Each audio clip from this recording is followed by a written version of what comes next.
Pessoal, e aí, beleza? Vamos dar continuidade ao nosso estudo? Então, agora a gente vai abordar o incidente de deslocamento de competência. Esse assunto também bastante requisitado nas provas de concurso público, principalmente nas provas de promotor, nas provas de defensor, na prova de polícia. É um assunto realmente bastante requisitado. E o que é que a gente precisa saber logo de pronto, logo de início? A gente precisa entender que isso foi uma mudança que ocorreu no nosso ordenamento jurídico recente, lá em 2004, com a emenda constitucional 45, que trouxe a reforma no Poder Judiciário. Esse incidente de deslocamento de competência, ele tem um nome que é sinônimo. Qual é esse nome? É a federalização dos graves crimes contra os direitos humanos. Federalização contra os graves crimes contra os direitos humanos. São nomes sinônimos para abordar o mesmo conteúdo. E para que surgiu esse incidente de deslocamento de competência? Isso foi um instituto criado e muito pleiteado pelos defensores de direitos humanos Brasil afora, no sentido de reduzir, minimizar a impunidade que perpassava contra os graves crimes cometidos contra os direitos humanos. Ou seja, em situações emblemáticas de violação, onde havia a presença e a intervenção de grandes atores públicos e políticos, muitas vezes os casos se tornavam impunes. Isso a gente está cansado de ver, a mídia vem difundindo casos que vêm se arrastando no nosso judiciário há anos. Inclusive tem pesquisas do CNJ que apontam que o nosso judiciário é um dos mais morosos do mundo. Inclusive o judiciário de Pernambuco, infelizmente, é um dos judiciários mais morosos do Brasil, onde chega a mais de 80% a taxa de congestionamento dos processos, ou seja, quase todos os processos demoram mais do que um prazo razoável para se finalizar. Por isso que a gente tem essa impressão, que não é só impressão, é uma realidade, que quando se entra com a demanda judicial, você sabe quando entra, mas não sabe quando termina, né? Pode durar 5, 10, 15 anos. E se um caso normal, um caso ordinário, como por exemplo de direito do consumidor, você pode se arrastar no Poder Judiciário por 5, 10 anos, imagina um caso que envolve questões onde tem autoridades públicas envolvidas, que tem grandes empresas ou então grandes atores do sistema de justiça envolvidos com a criminalidade.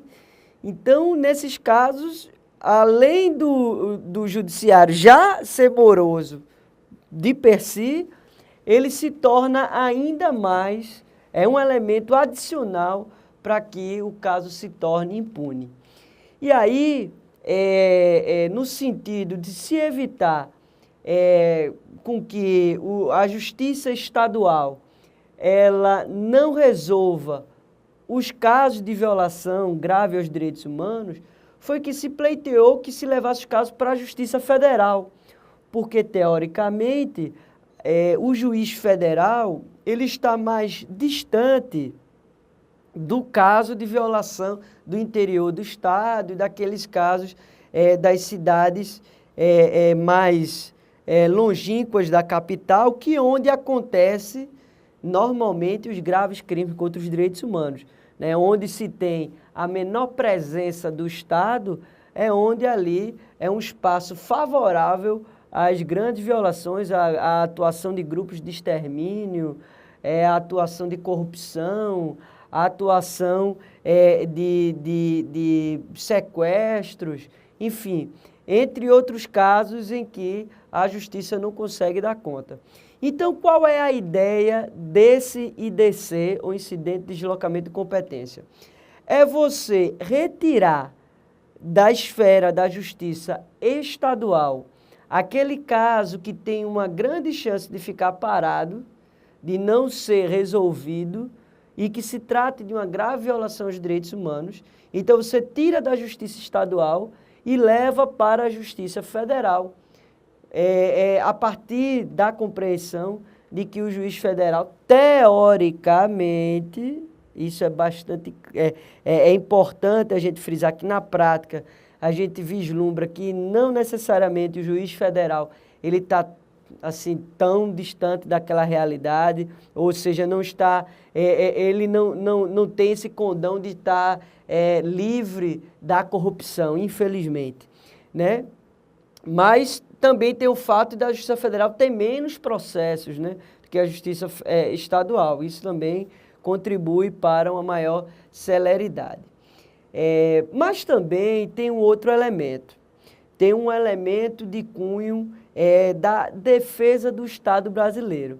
Porque é o seguinte, quando um processo de violação aos direitos humanos ele não tem uma resposta rápida do Estado brasileiro, quem responde, se houver uma denúncia internacional na Comissão Interamericana, que a gente já estudou aqui, ou na ONU, lá no Conselho de Direitos Humanos, ou então nos relatores especiais da ONU, que a gente também já abordou aqui.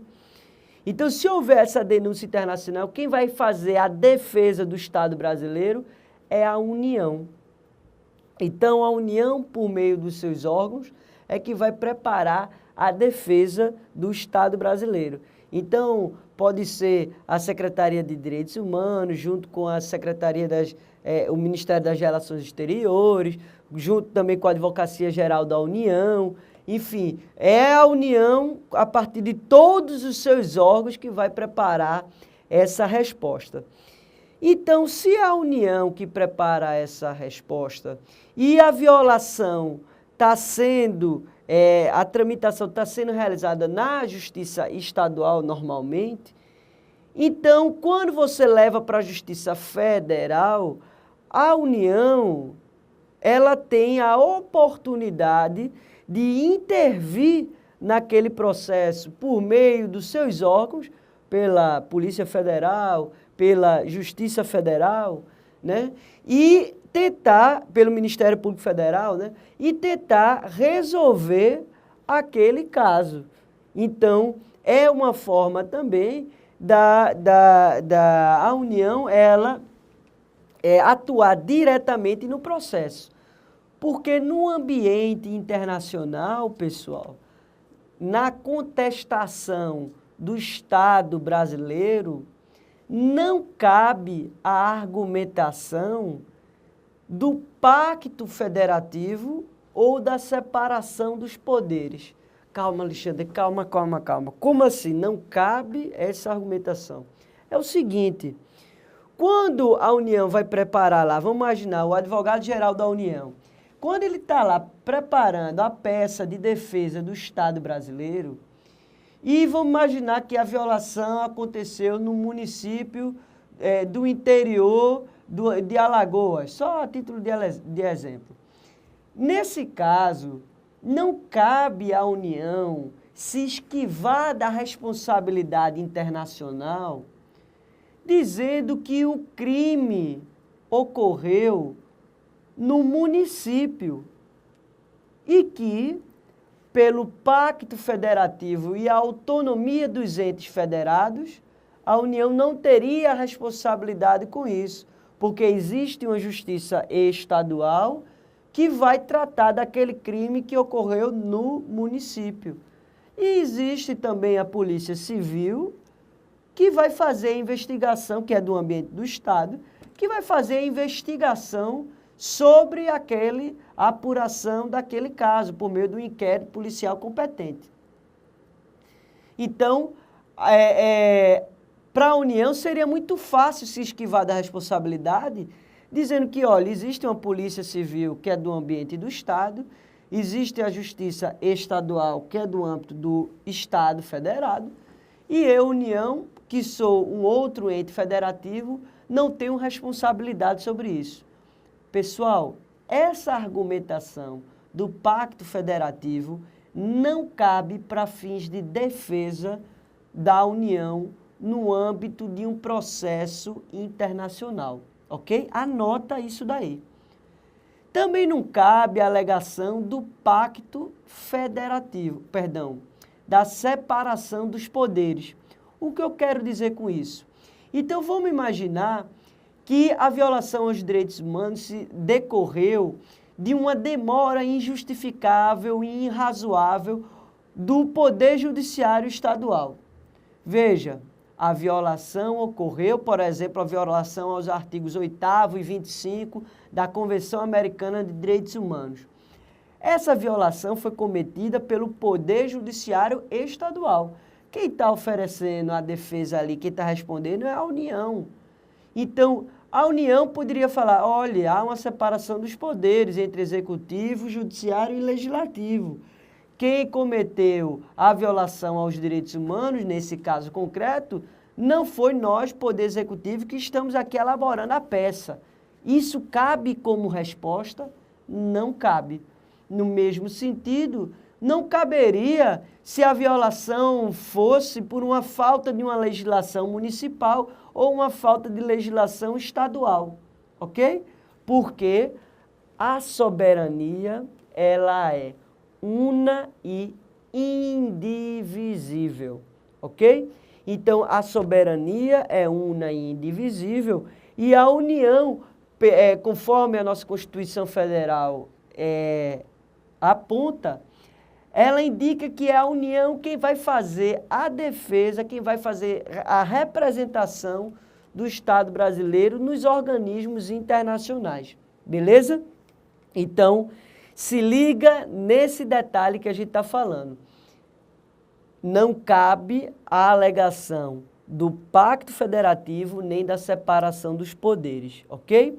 Então, a ideia desse IDC, desse incidente de deslocamento de competência, é, por um lado, ofertar a oportunidade para que a União tente, por meio de seus órgãos, solucionar, intervir no caso e resolver aquela violação aos direitos humanos. Por um outro lado, ela serve para que se evite a morosidade do judiciário estadual e também fazer com que leve-se a um juiz que, teoricamente, esteja mais distante da realidade local, sendo assim mais imparcial para exercer a sua jurisdição, exercer o seu ofício sem sofrer aquela pressão local das ameaças que muitas vezes realmente ocorre no interior, né? Quem é advogado criminalista no interior do estado, desse Brasil inteiro, sabe que a pressão aos jurados de um tribunal do júri no interior do estado, onde as relações sociais são muito mais próximas, a gente sabe que a pressão é muito grande em cima dos jurados e muitas vezes há um temor, quando o caso é um caso de grande repercussão, que envolve autoridades públicas locais, a gente sabe que existe uma pressão muito grande em cima dos jurados para oferecer o seu serviço público de forma imparcial, de forma tranquila.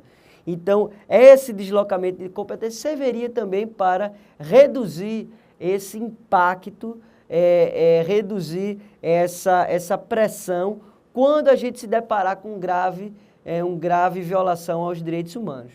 Então, disso que a gente está aqui abordando, na tela aí para vocês, está os pressupostos materiais para se levar um caso para tirar, né, da Justiça Estadual para a Justiça Federal.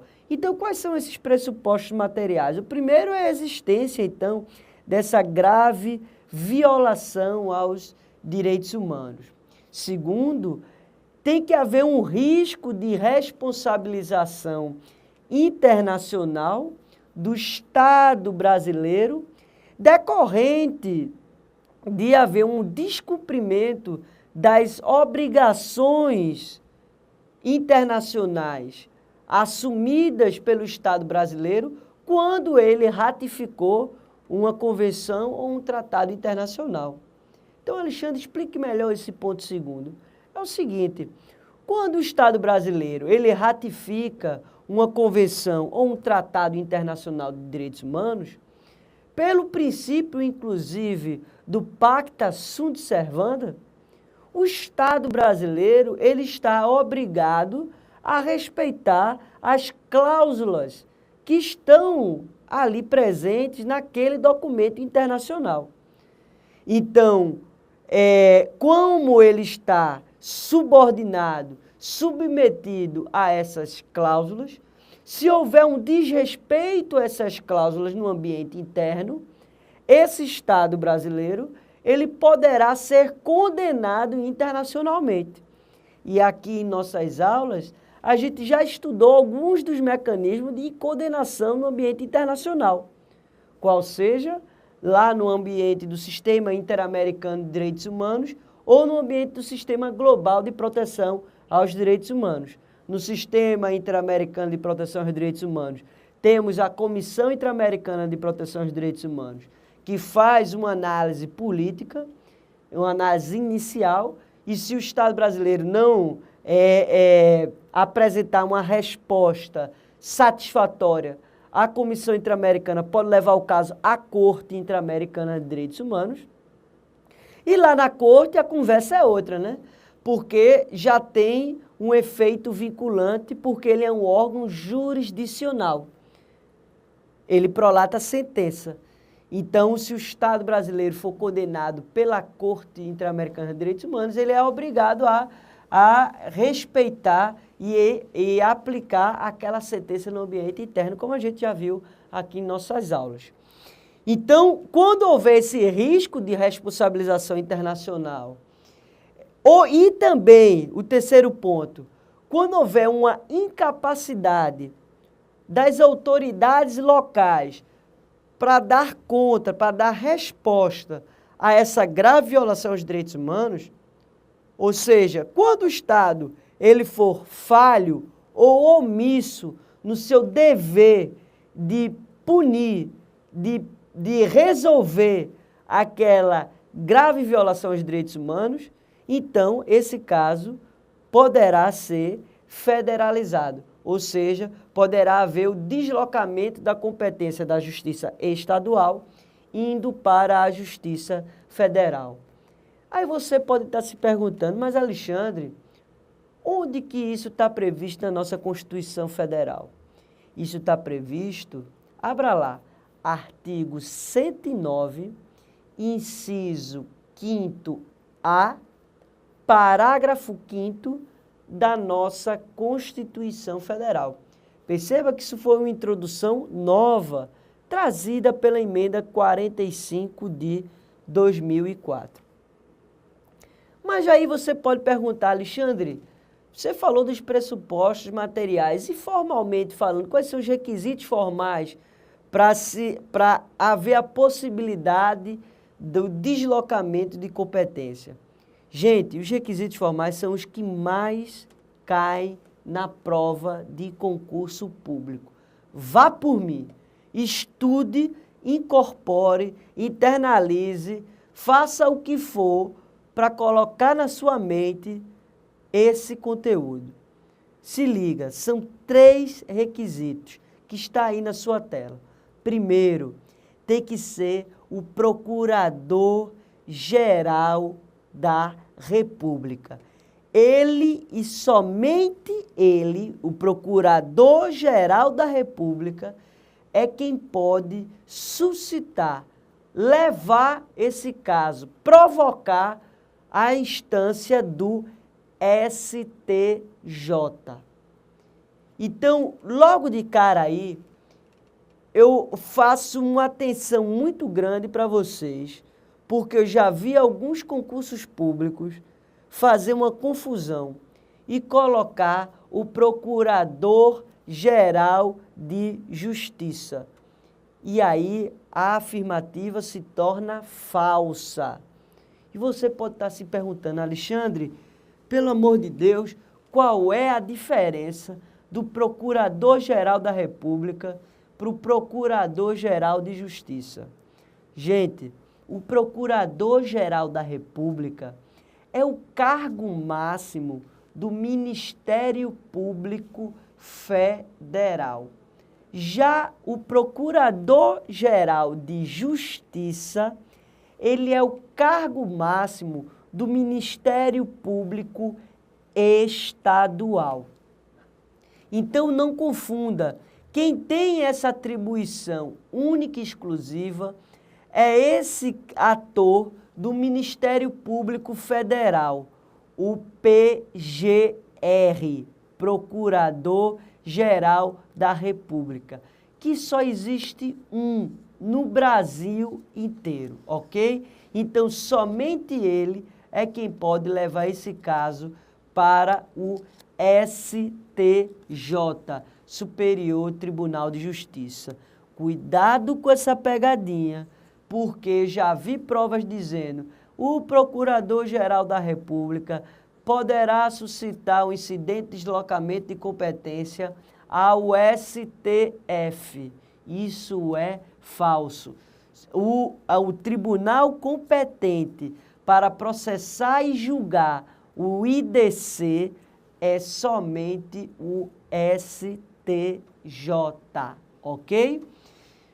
Por fim, é importante a gente saber também, nesses pressupostos formais, que esse IDC poderá ser suscitado em qualquer fase, tanto do inquérito policial quanto do processo. E aí, olha a pegadinha da prova, questão de prova. O IDC, incidente de deslocamento de competência, veja só a questão, exemplo da questão. Ele poderá ser suscitado pelo Procurador-Geral da República ao STJ quando houver uma grave violação aos direitos humanos e que o Estado brasileiro poderá ser condenado internacionalmente. Nesse caso, ele poderá encaminhar esse processo somente quando houver o processo, houver a denúncia e instaurado o processo criminal. Isso é falso, pessoal. Também é possível na fase do inquérito policial, ok? Então, mesmo antes de haver um processo crime, na fase ainda inicial, investigatória, no âmbito policial, se houver os elementos suficientes previstos aqui, os pressupostos materiais e formais, esse caso poderá ser levado para o STJ, ok? Beleza? Então, fica aí armazenado no seu HD interno, beleza? Então, quais são os 3 requisitos formais? Tem que ser o PGR, suscitando ao STJ em qualquer fase do inquérito ou do processo, beleza? E os requisitos materiais é se houver responsabilização, possibilidade de responsabilização do Estado brasileiro, responsabilização internacional, por ter descumprido cláusulas de tratados ou convenções internacionais, se houver uma grave violação aos direitos humanos, ou então se houver a incapacidade das instâncias, das autoridades públicas, ou seja, se o Estado ele for falho ou omisso no seu dever de punir aquela violação aos direitos humanos. Beleza? Ok? Então, aqui a gente já apontou, né? A União, então, é a única responsável no plano internacional por essa defesa. Isso está lá previsto no artigo 21, inciso 1 da nossa Constituição Federal, ok?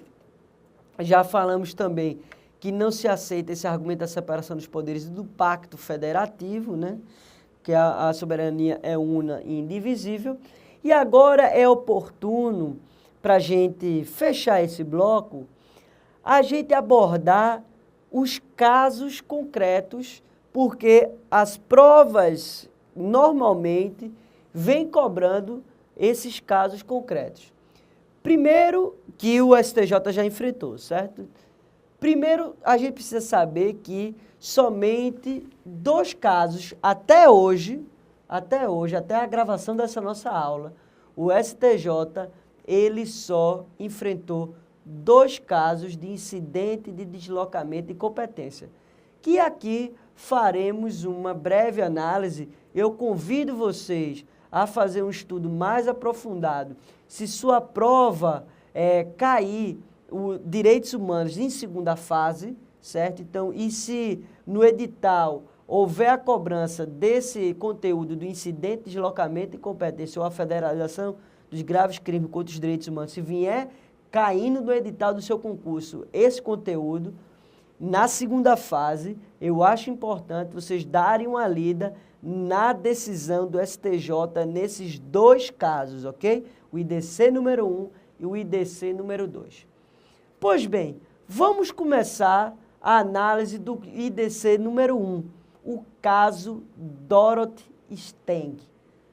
Muita gente, eu tenho certeza que vocês já ouviram falar sobre esse caso, porque esse caso teve uma grande repercussão midiática.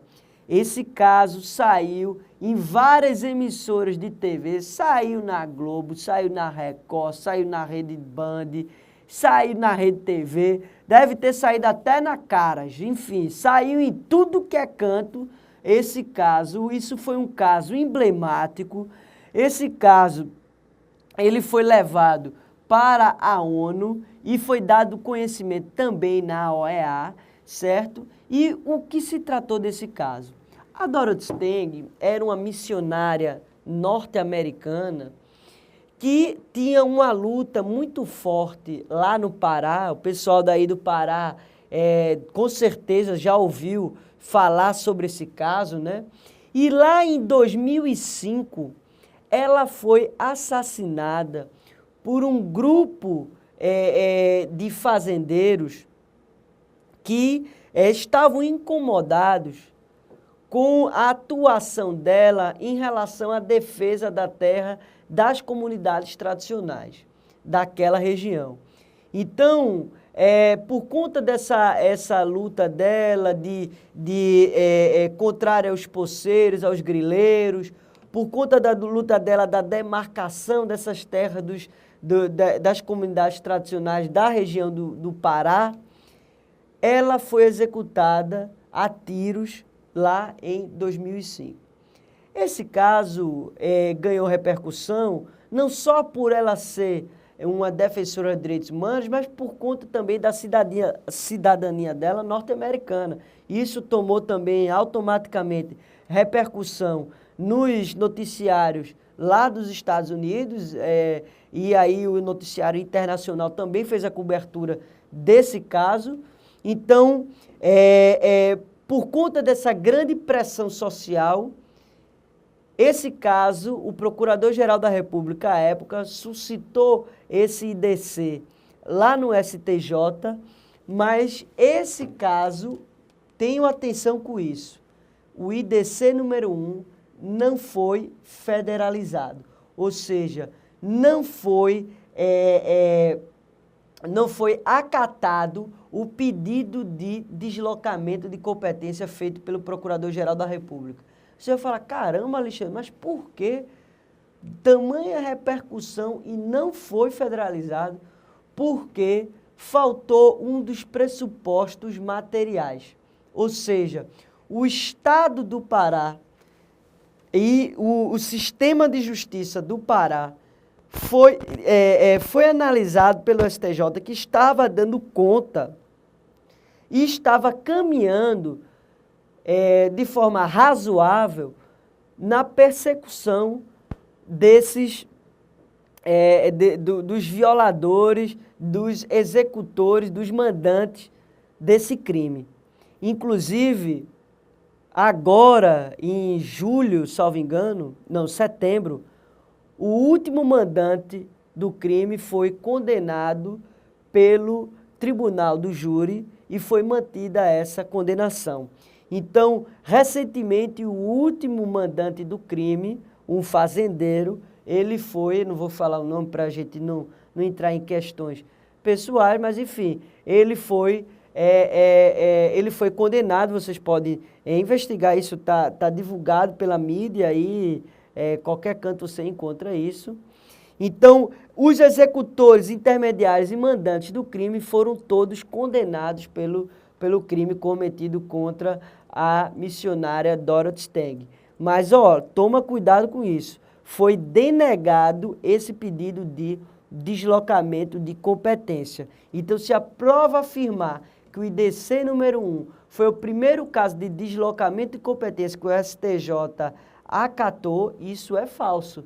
Foi o primeiro caso da Dorothy Stang, mas não foi acatado o deslocamento de competência porque foi entendido, o STJ entendeu que faltou o pressuposto material da omissão do Estado do Pará, porque o Estado do Pará, o sistema de justiça do Estado do Pará, deu conta e andou com o processo crime para punir essas pessoas, ok? Então, o caso número 1 foi esse.